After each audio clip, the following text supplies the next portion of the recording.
Boa tarde, pessoal. Nós veremos essa semana o conteúdo sobre a classificação dos seres vivos. Nós veremos a importância dessa classificação, o sistema de classificação criado por Linneu, a nomenclatura científica, que são os nomes científicos, e depois nós começaremos já os reinos. Orientações aqui para vocês. Então, vocês devem copiar e responder as questões, bem como os textos, resolver os exercícios e assistir a videoaula que eu deixo aqui para vocês para uma melhor compreensão.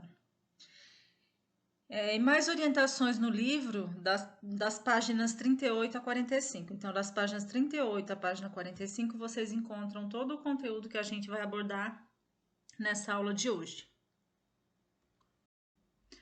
Começando aqui, a gente vai tratar da importância da classificação dos seres vivos. Então, qual a importância de se existir uma classificação? Então, primeiro passo, a classificação, no geral, ela existe para que a gente consiga separar em categorias determinados tipos de objetos ou, enfim, de seres. É um critério que a gente usa para facilitar a distribuição e o reconhecimento de qualquer coisa que a gente queira fazer, tá? Então, ela facilita a organização, a padronização e o rápido acesso às informações. Através da classificação, é possível conhecer e analisar a biodiversidade do planeta e fazer o esquematizar os graus de parentesco evolutivo entre indivíduos, ou seja, até que ponto nós temos um parentesco, por exemplo, com os macacos, ou com a galinha, que seja, né? A biodiversidade do planeta Terra é muito grande. Estima-se que haja cerca de 7 a 10 milhões de espécies. A classificação facilita o estudo dos habitats em que esperamos encontrar certos seres vivos, bem como a identificação e a seleção de seres vivos. Então, o sistema de classificação ele foi proposto por Linneu, tá? E ele defende que a espécie é a unidade básica de classificação, então é em torno dela que gira toda a classificação.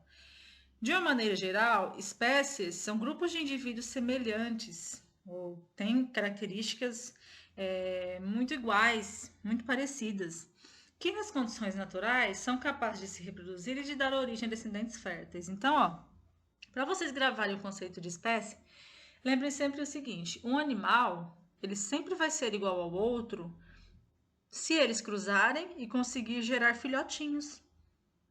Então, por exemplo, por que gato e cachorro são de espécies diferentes? Simplesmente porque eles não conseguem cruzar e gerar filhotes saudáveis, vivos, né? Então, espécie são todos os grupos de seres vivos semelhantes, que se parecem, que compartilham algumas características em comum com o outro. As diferentes categorias de classificação são chamadas de categorias taxonômicas ou táxons, que são grupos de seres vivos que apresentam determinada característica em comum. No sistema proposto por ele, por Linneu, existe um táxon, uma categoria, tá?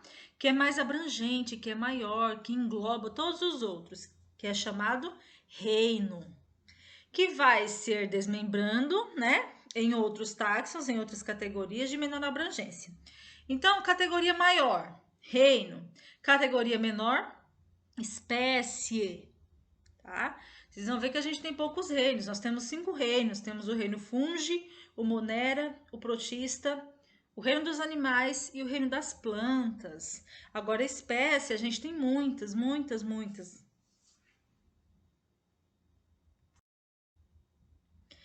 No atual sistema de classificação, espécies semelhantes são agrupadas em um mesmo gênero. Aí aqui começa aquela questão de separação em táxons, tá? Então, espécie é um táxon, gênero é um táxon, família é um táxon, ordem é outro táxon, classe mais um táxon, filo outro táxon e o reino o último táxon, tá?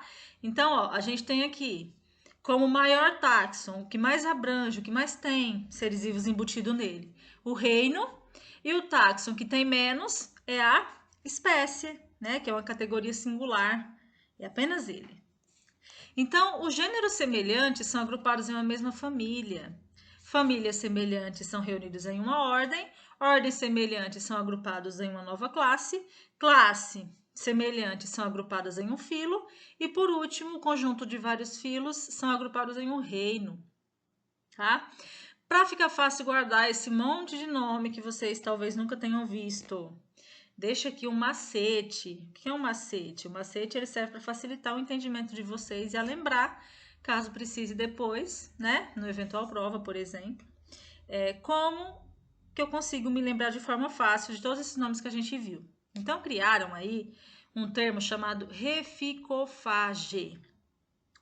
Separando esse reficofage, re significa reino, fi significa filo, o C significa classe, o O significa ordem, Fa significa família, G indica o gênero e E indica a espécie. Muito fácil com esse macetinho, né?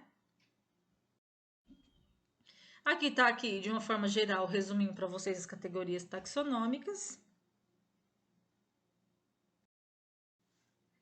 Mais um truquinho para vocês decorarem a classificação biológica, né? Esse aqui ele é até mais engraçado, tá? Não façam isso. Usem isso aqui só para estudo, tá, pessoal? Uma frase e um truque. Uma frasinha que indica um truque. Então, que frase é essa? Rato frito com orégano fica gostoso. Experimente. O R do rato indica o reino. O F do frito indica o filo. O C do com indica a classe, o O do orégano indica a ordem, o F do fica indica a família, o G do gostoso indica o gênero e o E de experimento indica a espécie, tá? Então, eu tenho dois macetes diferentes para vocês aí, ó. Tem essa frase, rato frito com orégano fica gostoso, experimente, e tem o reficofage.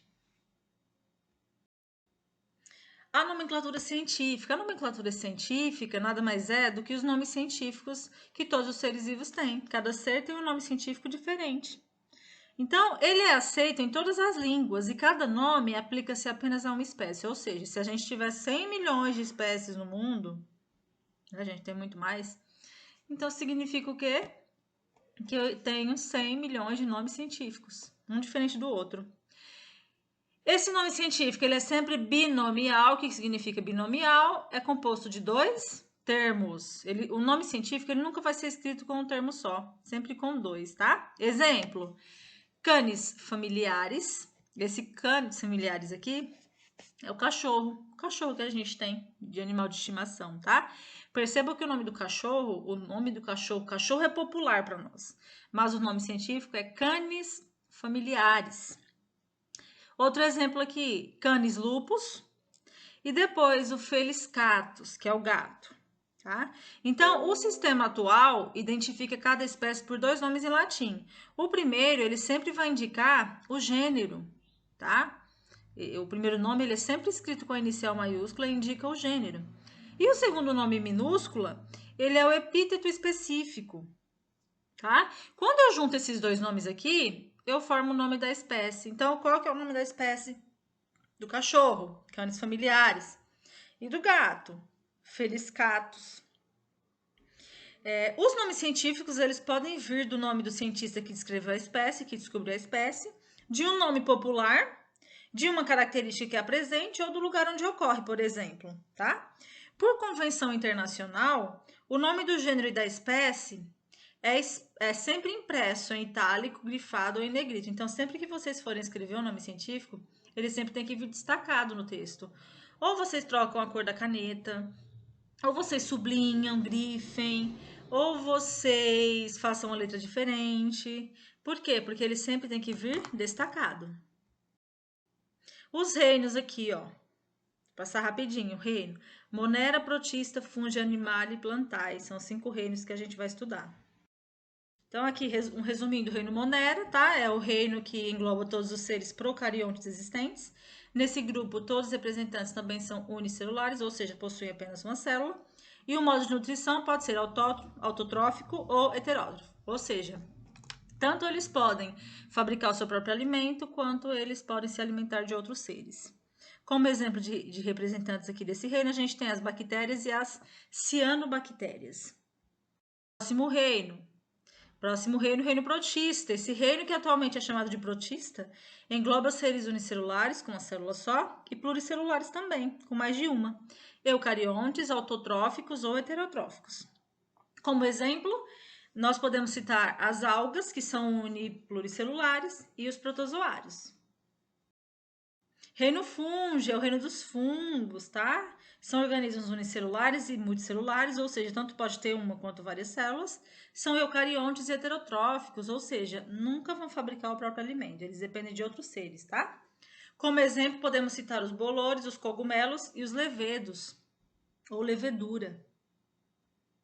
Reino animal, o reino dos animais, né? Os organismos são sempre pluricelulares, eucariontes e heterotróficos. Como exemplo, a gente pode se citar, né? O ser humano. As esponjas do mar, as águas vivas e os peixes também, tá? Todos os animais, então, eles estão incluídos no reino animal. E por último, o reino plantae. Reino plantae é o reino das plantas, como o próprio nome já diz. Todos os organismos são multicelulares, eucariontes e autotróficos, ou seja, que produzem seu próprio alimento. Como exemplo, podemos citar as hepáticas, que são um tipo de vegetal, as avencas, os pinheiros, os ipês e todas as árvores frutíferas que a gente conhece. Aqui, ó, primeira atividade, vocês vão responder na primeira, por que a classificação dos seres vivos é importante? Vocês vão responder para mim. 2, vocês vão selecionar a alternativa que indica corretamente as categorias, começando da maior e indo até a menor. Lembre do reficofage ou da frase do rato, tá bom? Aqui na 3, quais são os 5 reinos? 4, para vocês falarem sobre cada um dos 5 reinos. 5, vocês vão assinalar, tá? 6, escolha 3 seres vivos e pesquise seus respectivos nomes científicos. Atividade 2, vocês vão associar a primeira coluna com a segunda, tá? Colocar aí no parêntese o número relativo a cada reino aí, o reino que se encaixa em cada alternativa da coluna ao lado. Bom, pessoal, então por enquanto é isso. Fiquem em casa, se cuidem, façam a atividade com bastante atenção e até a próxima aula.